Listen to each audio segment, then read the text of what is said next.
Revanth renewal CM అని చెప్పి కేటీఆర్ గారు చెప్తా ఉన్నారు. ఏంది అసలు రెన్యువల్ సీఎం అంటే?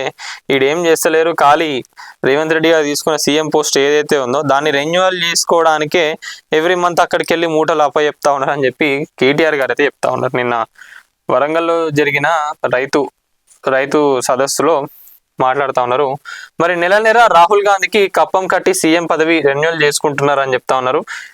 ఎనుముల కాదు ఎగవేతల రేవంత్ రెడ్డి, ధాన్యంలో తాళ్ళు తీస్తే నీ తోలు తీస్తా అని చెప్పి చెప్తా ఉన్నారు. పైసల బస్తాలు మోస్తే సన్నానికి ఎరువుల బస్తాలు ఇచ్చే తెలివేది, వరంగల్ డిక్లరేషన్ పేరిట రైతులకు దగా, ఒక్క ఊళ్ళో పూర్తిగా రుణమాఫీ జరిగిన రాజకీయాల నుంచి తప్పుకుంటా అని చెప్పి కేటీఆర్ గారు చెప్తా ఉన్నారు.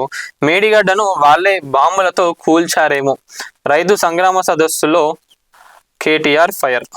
మరి మొత్తానికి అయితే కేటీఆర్ గారు మాట్లాడిన మాటలకు కేటీఆర్ పై పోలీస్ కేసు నమోదు అవ్వడం జరిగినది. బిఎన్ఎస్ 504, 505 సెక్షన్ల కింద నమోదు చేసిందట. ఇది ఆల్రెడీ మనం మాట్లాడుకున్నాం. మరి బీఆర్ఎస్ నాయకులు కూడా ఆల్మోస్ట్ ఉమ్మడి వరంగల్ అందరికి సంబంధించిన వాళ్ళు, చుట్టుపక్కల ఉన్న వాళ్ళందరూ కూడా రావడం జరిగినది. చాలా రోజుల తర్వాత బీఆర్ఎస్ నాయకులందరినీ కూడా ఒక స్టేజ్ పైన అయితే చూడడం జరిగినది. ఇన్ని అంటే అధికారం పోయిన దగ్గర నుంచి కూడా బీఆర్ఎస్ నాయకులందరినీ కూడా ఒక దగ్గర చూసిందంటే మళ్ళీ నిన్నటి సభలనే.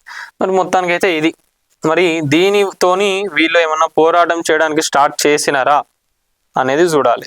మరి ఈ ఖాళీ మీడియా అటెన్షన్ కోసమే ఈడదాకా మాట్లాడి వదిలేస్తారా మరి ఏందనేది కూడా చూడాలి.